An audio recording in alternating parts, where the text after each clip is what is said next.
Radicalism is a phenomenon that everyone is hearing about, everyone is talking about it, articles of the code are devoted to it, but no one, in fact, knows that this is a fundamental phenomenon that runs like a red line through the entire history of mankind and moreover is the backbone of a historical plot, a macro plot. But the radicals at all times are not equal to themselves and they turn to history and to those who want to study them, different faces. We know the Hussites, Taborites, we know the uprising of Spartacus, we know the Trojan War, the heroes of Hellas, they were also radicals. We know, of course, the companions of the prophets, including our last prophet, peace and blessings be upon him. All of these are radicals.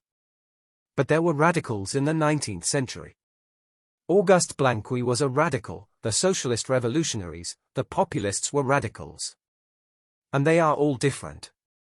Some of them are deeply religious people, others are atheists, and militant ones at the same time. What unites them and what makes them radicals? We must understand that radicalism is a metaphysical phenomenon rooted in the problems of ontology and epistemology. And not always a radical born in the wrong era can realize himself as such, that is, he can call himself a radical, but he will speak, in case of unfavorable circumstances, with the world, with his followers, with his audience, not in the language of a radical, but in a borrowed language, in a borrowed discourse, simply because in his time, for a given epoch, for a given generation, there is no radical discourse. Such an unfavorable situation developed in the 18th, 19th and much of the 20th century. For 250 or even 300 years, the radicals were forced to speak the borrowed language.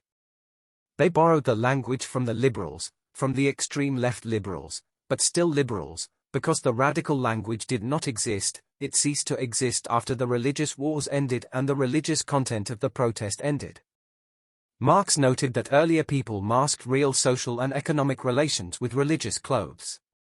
That is, under religious banners, they advocated certain solutions to issues that actually meant class socio-economic relations. In fact, what Marx is talking about, not that he meant it, he didn't mean it, but we mean it, is the real time of radicalism, when the radicals came up with their discourse, and this discourse was religious, and they, under the banner of radical, as it is now customary to say, sects tried to challenge the status quo of the universe.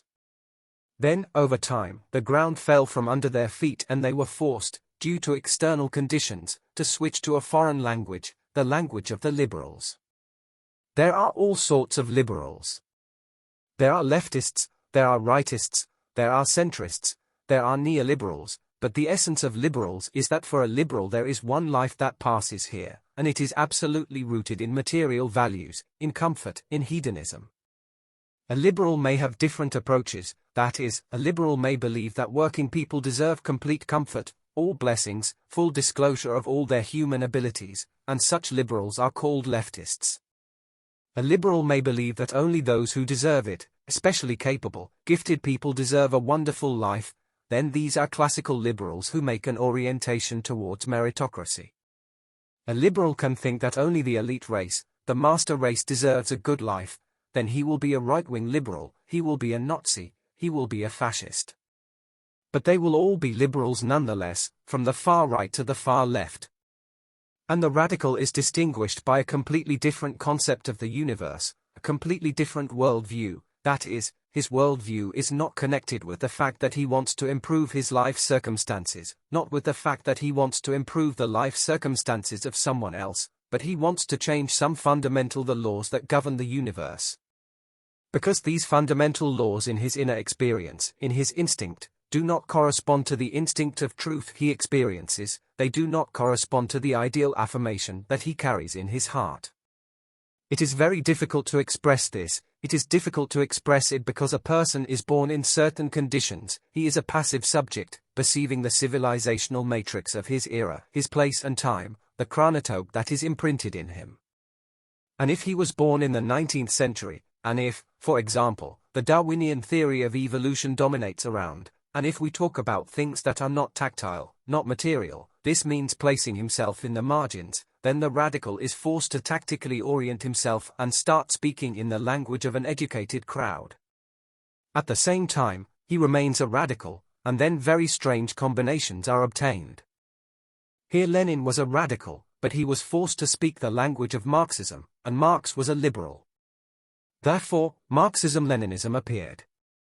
Such a very strange Russian transformation of Marxism, in which something is possible that is impossible according to Marx, that is, according to Marx, something is impossible, but according to Lenin, it is possible. But this, of course, is a palliative, and sooner or later such failures in discourse, when a person has one thing in mind, but is forced to speak about it in other words, make themselves felt, and an initiative that is built on such a substitution will end in failure, as we testify today. In fact, despite the fact that the radicals of the 19th and 20th centuries were mostly atheistic or agnostic people, radicalism is always a religious idea, it is always a religious principle, it is always a deeply religious instinct.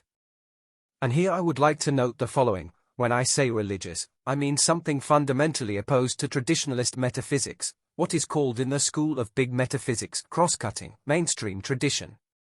Because the metaphysics of tradition proceeds from the fact that reality is unconditional, concrete and fatal, it is determined in its entirety. Since it is a manifestation of infinite possibility and everything that is possible is realized, then there is nothing that would be unsaid, underexpressed, undermanifested. That is, the fullness of the possible is given in the metaphysical scope of the statement. This statement is unconditional, and beyond it there is only error, outer darkness and gnashing of teeth. Everything is possible and everything is implemented, except for the error. And the error is in non-existence, in that non-existence, which, according to Parmenides, does not exist. A more reduced version of the same feeling about an unconditionally fulfilled reality, which is irrevocable and which is necessary, it carries its own necessity, it has no options, is the idea that we live in the best possible world.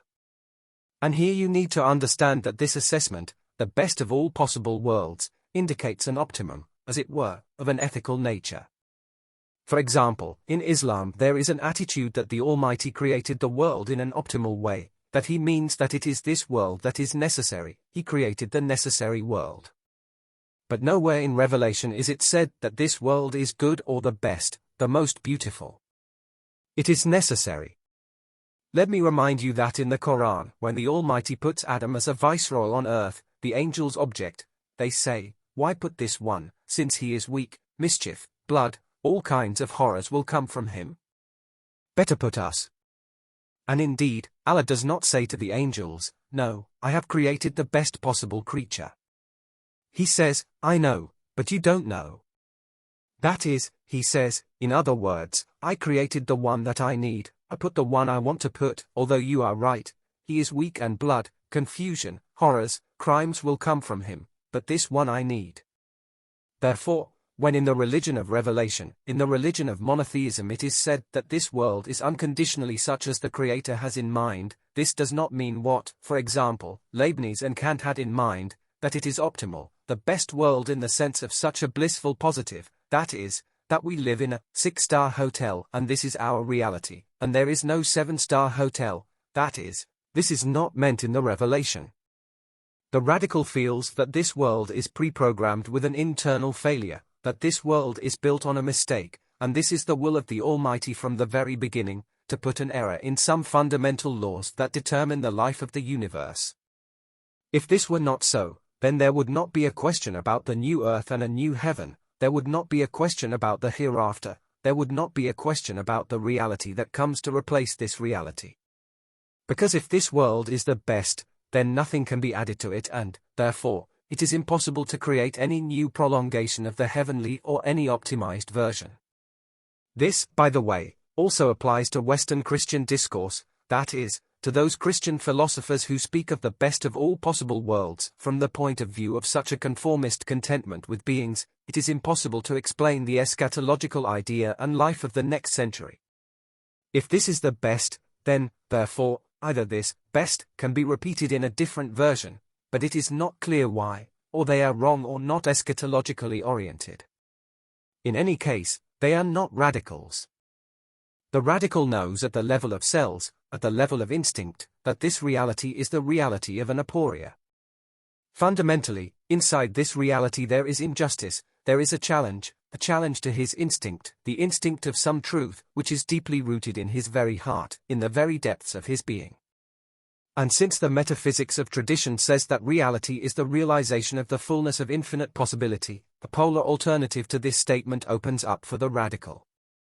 Because in the instinct of denying that this reality is an unconditional, perfect statement, it is implied that at the basis of the existent, beyond the existent, in the roots of the existent lies the impossible. The impossibility lies as the main motivator, as the main super-idea, as a kind of super-program of existence. And what already has taken place in a visible way, manifestation, satisfaction, and so on, is in a certain way the concealment of this impossibility. There is a shadow of this impossibility, which is always, as it were, a negative antithesis to what it is a shadow of. There is light, there is darkness. If the basis is darkness, then we are in the light. But this light is the negative from the primordial darkness. That is, it is the impossibility as the initial principle that lies within the existent. And this immediately places the radical in polar opposition to traditionalist metaphysics. We imagine that the radical is an absolute reflective subject. At the moment, in this lecture, we are not saying that radicalism and revelation are closely connected, that radicalism is impossible without revelation, that revelation is necessary, because in it something is revealed that cannot be given either in experience, neither in contemplation, nor in conjectures, nor in immersion into some depths. That is, revelation is necessary because it reveals something that is not in existence. We don't talk about this yet, we take it out of the brackets, we assume that the radical either has already received revelation from the very beginning, or somehow manages without the revelation. Let's single it out in a pure scholastic model. He himself is a revelation. This suggests that radicalism is absolute reflection. What does absolute reflection reflect? The phenomenon that consciousness exists as a witness. The radical is conscious of his own consciousness. This is the condition of his radicalism. At the same time, he may be an atheist, and the consciousness of his own consciousness causes quite big problems for him, perhaps even painful ones. I suspect that the Jacobin radicals however, were religious. The socialist revolutionaries, for example, the Bolshevik Leninists, were terribly tormented by this topic. They could not explain the phenomenon of their own consciousness in any way, and therefore they went to the end in political action. They committed terrorist attacks, killed the satraps. Because they needed to remove the constantly itchy, painful question about their own consciousness. The phenomenon of consciousness, when it is truly reflected, reveals its absolute opposition to being. There is no problem for traditional metaphysicians. For Plato, being, consciousness, goodness are synonyms. Similarly for Hegel, being is the absolute idea in which pure being and pure nothing are identical. But if this is an absolute idea, then, in fact, in this idea the question of evidence and thought is resolved, the question of the subject is resolved. But it is solved as if, it is solved in quotation marks, because if being were really consciousness, it would never take a single step beyond itself to contradict itself. That is, the thesis would never step into the antithesis. If initially being were consciousness, if it were an idea, then being would never be distinguished from itself. This distinction would be impossible, because the true identity is the identity from which it is impossible to get out. And if you can get out of this identity, if you can leave it and look back at yourself, at what you came out of, this is not identity, it is an illusion of identity. For the radical, there is an absolute opposition between being and consciousness. There is being and there is consciousness. But how consciousness is presented? If you analyze consciousness, then consciousness turns out to be not even a point of emptiness in some such Buddhist or metaphysical traditionalist sense, but a point of pure non-identity, a point of non-coincidence with nothing. It's like a punctuation mark. There is a certain stream of reality, a large-scale river is moving, and somewhere there a stone rises from the bottom, which creates a whirlpool. This stone is not identical to the element of moving water, it is the opposite, the fixation. But this is a very weak example, because the stone is material. It is, of course, opposite to the river in its properties, but it is material. Consciousness is absolute and real, it is pure apophaticism. It is not identical with anything, and precisely because of this there is a fact of witnessing. Like an amalgam of a mirror that does not allow the rays to pass through and creates the phenomenon of the image. And consciousness, therefore, is countersubstantial, antisubstantial, polar to everything that is. Here the main thing, here we come to the key issue, to everything that is. Thus, consciousness is an indication of what is not there. But not in the same way as Parmenides, there is no non-being, namely the indication of what is not there, and which due to this not there, is the central, affirmative alternative around which all this being which is there is built. It, being, it is built around the center of the point of absence, the point of negativity, the point of apophaticism, which is not there somewhere as the apophatic properties of the absolute, a certain urgrund, primordial, no. This apophatic point is in the center of ourselves. This point inside our heart is an incomprehensible absence that opposes everything. The radical begins with the fact that he understands, we put understands in quotation marks. We are already talking about the fact that the radicals are subject to the vicissitudes of historical time. But we consider the conditional radical as an absolute reflective subject.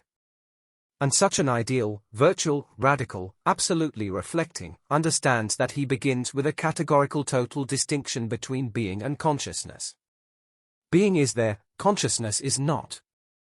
Rather, consciousness arises from the comparison of what is there with what is not. Consciousness is a phenomenon of meeting, colliding being as a presumed existence and total absence. But this total absence is not independent. It can't just appear out of nowhere in a human being who is mortal, dependent, determined by circumstances and so on. Where does this point of apophatic non-identity come from in us? It doesn't exist in a dog, it doesn't exist in a fox, moreover, it doesn't exist in angels, jinns, it doesn't exist in any creatures. It exists only in human. This is a witness that is unique to human. When our absolutely reflective, ideal, radical focuses on this, he finds that this point of apophaticism is directly related to his instinct or suspicion of the impossible as the basis of reality. I deliberately say reality, not being, nothing like that, because reality goes beyond being, goes beyond any hypostatic projections, it is not even reducible to any concepts of the infinite, the base, the basis, the urgrund, the primordial. That is, reality is what opposes the point of apophaticism. Because this point of apophaticism, the point of negativity, the point of absence inside me, opposes not just the world around me like walls, lawns, flowers, stars. But it opposes absolutely everything, it opposes even the denial of myself. It opposes that minus, that endless negativity which, like a wet rag, erases everything from the board. It opposes the concept of the infinite. Why does it oppose the concept of the infinite, the concept of the incomprehensible, any experiences, the most mystical experiences, everything? Yes, because if all these experiences, if all these concepts are opened, then they are opened due to non-coincidence with this point. If I know about something, if I know about the absolute, it means that this point is outside the absolute, it means that it opposes it, it means that the absolute is not absolute, because nothing can, by definition, resist it. But there is a trick here. He is opposed by a point in which there is nothing. That is, the absolute does not seem to know about this call. Because we do not have to know about the absence of something. Here, the absolute does not know that there is something outside the absolute, which is not something in reality, but which is a point of non-coincidence with it. And there is a very interesting thing here. If we talk about the fundamentally religious experience of radicalism, then the radical comes to the conclusion that this apophatic point of absence within him is a direct projection of the impossible into his center. And the absolute, that is, the infinite that we are talking about, he, the radical, perceives as infinite. And, therefore, he is outside it, outside the infinite cannot speak of itself, he is a witness outside the infinite, outside the absolute. Therefore, the impossible is unknown to the absolute. The absolute appears as something that does not know about the impossible, as something that negates the impossible. Thus we come to the first definition of what is apophatic, what is the point of absence in the heart, which is the root of consciousness, it is the negated. The spirit within us as a witnessing consciousness is a negated beginning. That is, there is an external environment around us, the contours of the external environment, reality, the world, which negates us, but in a soft way. That is, from the very beginning, having been born into this world, we feel that the universe, the world, the conditions in which we were born negate us, they crush us, but gently. It's just that the very existence of something outside of us is a kind of burden, a kind of challenge, a kind of collision with this point of non-coincidence, but this is not side yet. Yes, in this inside there are such challenges of an incoming conventional plan, such as, for example, a matrix that is imprinted in us from the cradle, mother, school, police, army, prison, script, war, but these are all circumstantial things. But there is a more serious negation. There is a pure negative that passes through all things, as air passes through the earth, through water, a side of negativity passes through everything. There is this chair, it will not exist. There is this book, it will not exist. There is this house, it will not exist. We are here, all of us will not exist. Our children, grandchildren will not exist. Everything that exists, everything will not exist. A side of negativity goes through everything, it destroys absolutely everything. But after all, it does not exist in order to destroy us. We are too small mosquitoes for this endless side of negativity to exist for our sake. This side of negativity pursues something that it defines as inadmissible, as impossible. Here the mathematical minus negates what? Does it negate numbers? No. It negates not numbers. It is simply attached to any number, and it destroys it. But the minus does not exist for the negation of numbers, but for the very possibility of being something that this minus could not negate. This is a clear idea. Minus does not allow that there is something that it cannot negate. It negates everything. And so it chases after the shadow of that which could oppose it. Thus, it points out that there is an impossible that cannot be realized, which is not identical with anything, is not a number, and even more so a zero that opposes a minus. It cannot be resisted, therefore it is impossible. And now this impossible turns out to be a reality. It is embodied within us as an apophatic point of non-coincidence with nothing. This impossible is not a hypothesis, not something we talk about in the abstract. And all of a sudden we find that our very gnosiological ability to understand, our very subjectivity, is rooted in the impossible, it is rooted in what is not there. The subject is that which is not there. And the object is what is there.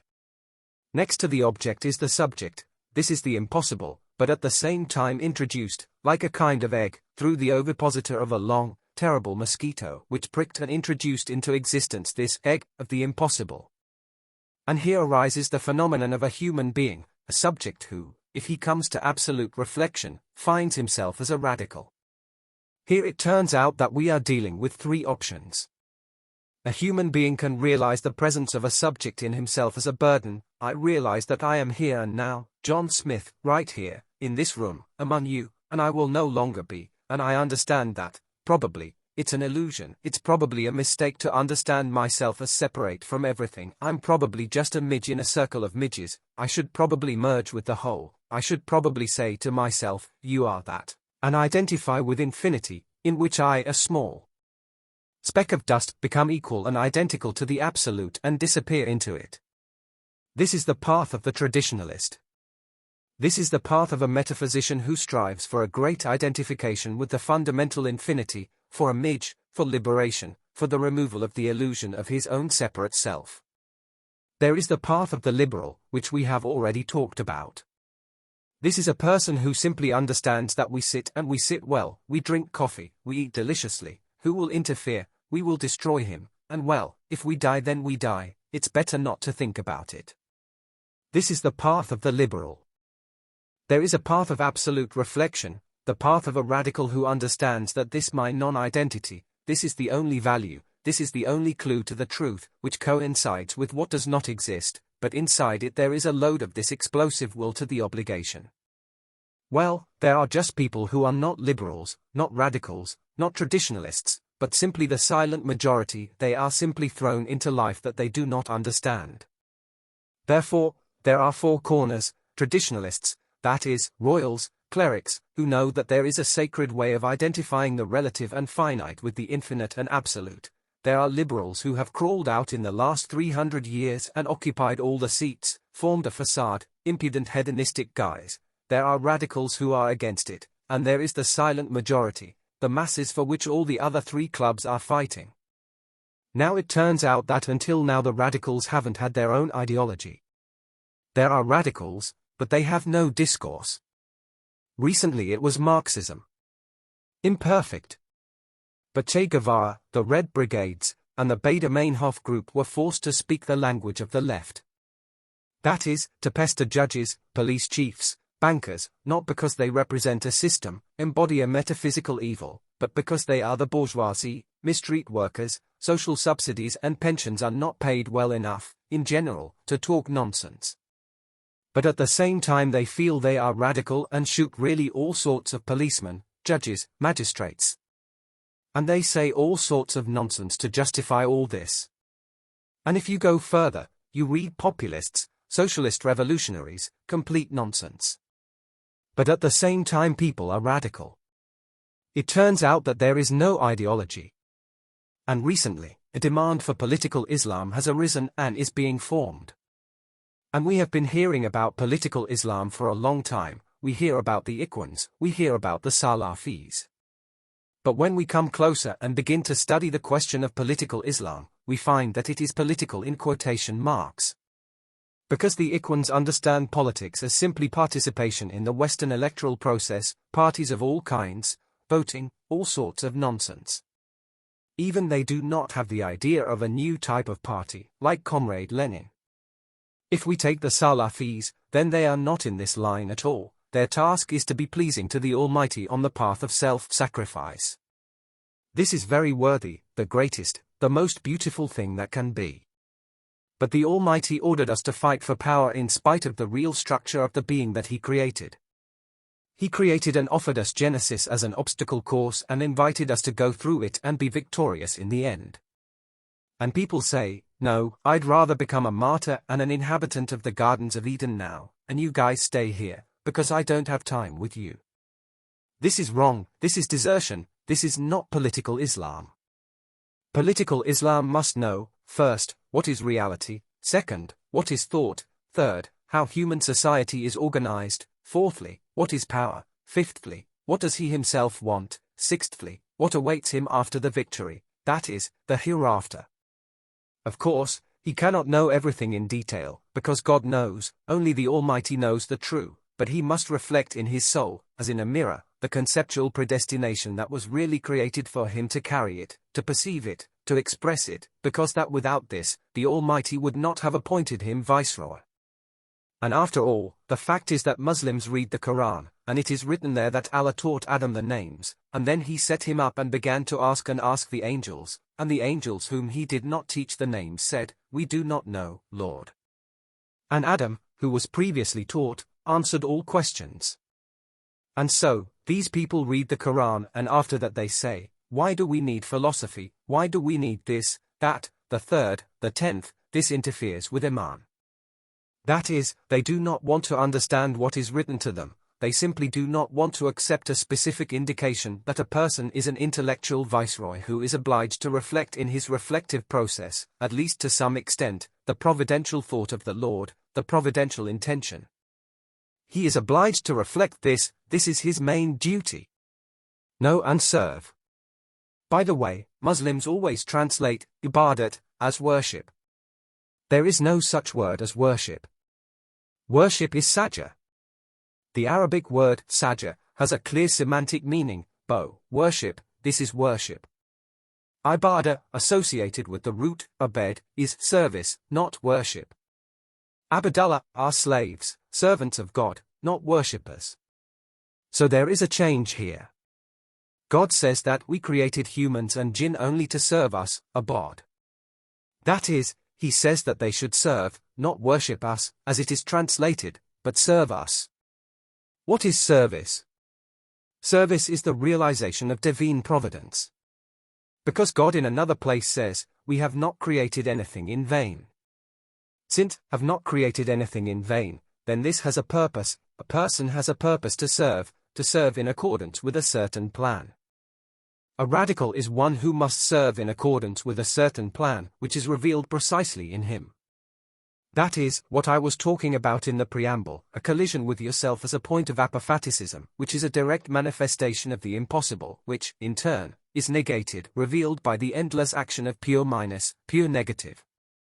Pure negative, negating everything, indicates that there is not, but not, as it is, the impossible, which opposes the negative, which opposes the minus. Since it cannot be resisted, it is impossible, but it is, and it manifests itself not in the plane of being, which removes everything, but in the plane of witnessing, which opposes this being. But as witnessing, it is a covenant, it is a pledge. This is a guarantee that another abyss opens behind this apophaticism. And here the question is, what type of abyss? Since we are talking about the fact that the center of the idea is the impossible, which is determined not by itself, but through the fact that it is negated, the negativity visible in its action indicates to us what is impossible due to this negativity, but at the same time is inside everything, which is removed by this negative. And this creates a situation of fundamental uncertainty, that is, reality is absolutely uncertain. It is indeterminate in what way? It is indefinite in the sense that this impossible, unlike the ideas of traditional metaphysicians, is not a self-identity. That is, reality is not identical to itself. It can be said that in the apophaticism of the traditionalists who speak about the absolute, such non-identity is already outlined when they say that the absolute, or Brahman, or Urgrund, or something like that, is not this and not that, and this and that. They are very fond of discovering apophaticism in various variants of coincidence and non-coincidence. In fact, it goes much deeper than that. The impossible, denied by the infinite, which must be outside the infinite, but impossible, because it is impossible to be outside the infinite, is the reality that is given by this infinity, an impossible reality. It is essentially the absence of a statement. What is the impossible? This is not a statement. A statement is something that assumes the exclusion of everything that can be outside of it. That is, a true statement, an absolute statement presupposes the exclusion of everything that is outside of it. And here we mean external infinity, external negativity, which has no content but to annihilate, and what is generated by this negativity is something that cannot be, because the negative does not allow it. And thus it does not belong to the realm of possibilities, but to the realm of the impossible, and as such it is placed at the center of being. This is not a statement, this is some kind of uncertainty. This is an explosive uncertainty, which in itself is an aporia. That is, this counter-reality, embedded in reality, can exist, can dynamically be some kind of such a structure. In fact, we must understand that our very existence as witnessing subjects in the midst of this reality is explosive, is similar to explosion. Imagine that in some dense, homogeneous, absolutely all-filling substance suddenly such whole is made, which is central, and in this whole, the antithesis of the rest of the substance, conventionally speaking, matter and antimatter. By matter alone we mean all reality, and antimatter here in our hearts. That's why we understand everything. Thus it turns out that all matter, that is, substance, all that exists, all reality, this all in itself is meaningless. Being is an absurdity. Opposition to this absurdity at the junction of a dramatic confrontation gives rise to meaning. And the meaning is not something that can be told, it is not a conceptuality, it is not a structure. Meaning is the statement that everything that exists is as a given, as a kind of hopelessness, as a kind of totality that absorbs everything. Meaning is the assertion that all fullness, absolute totality, absolute everything, is finite, negated, that in its center there is a whole that passes through the heart. What kind of well it is, we can understand only by remembering the verse of the Quran, when Allah says, I, in this single case, put a particle of my spirit, minute ruki, into Adam. This particle is from the Spirit of Allah, from the Holy Spirit, it is the very point of non-identity with nothing, the point at which the impossibility, the impossible, explodes the entire infinite reality that creates this whole situation. Thus, the radical represents, we take a step from this metaphysics to the historical social space, the vanguard of the warrior caste, represents the political representation of the warrior caste. The warrior caste, when left to its own devices, is deeply unhappy because it is embedded in hierarchy and subordination to priests. And the priests teach that reality is total, has no gaps, is identical to itself, includes the fullness of possibilities, is realized, and all vectors nullify each other in all directions, and as a result we have a metaphysical zero, absolute balance, summed up of all vectors. And a kshatriya, a warrior, should serve this statement by being an errand guard. Above, you understand, are the sages, philosophers, and here are the warriors who protect these carriers of zero and nonsense. But the message comes to these soldiers from the impossible, addressed to that well in the heart, open to the soldiers, and the message says that there is a way out. These priests cover the truth with a lie. By priests I mean clerics of all stripes, from lamas to mullahs and alims. And behind them are the sheiks, behind them are the great unknowns, and behind the backs of the great unknowns stands the radiant Satan himself. He is being in its purest form, he is the great being. And out of the impossible, from the one whom we call only he, comes a message in the form of a book. This book, which opens as I, where God says about himself, I, then it is I and this he, uniting, becomes we, Nanu. And in this message, the Almighty says, do not listen to them, but listen to me. That is, the soldiers receive the news, the good news that, it turns out, the great closed identity, locked with the colossal key of the metaphysical everything, is a prison that can be demolished. This Bastille can be demolished, you can break out of it.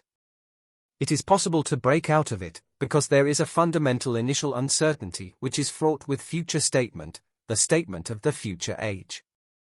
And it is precisely the radicals, namely the political representation of the warrior caste, that will have to take the step from uncertainty to certainty. The basis of the warrior caste is passionarity. What is called karma in Sanskrit is called hub in Arabic. What is a hub? It is love. Why love? Passionate love is the love of death. What is death? Death is the meeting of the whole in my heart with the one who made it. This is just an introduction, a kind of preamble, the beginning of a conversation about what radicalism is. I think that today this preamble is completed and we can talk in a free form.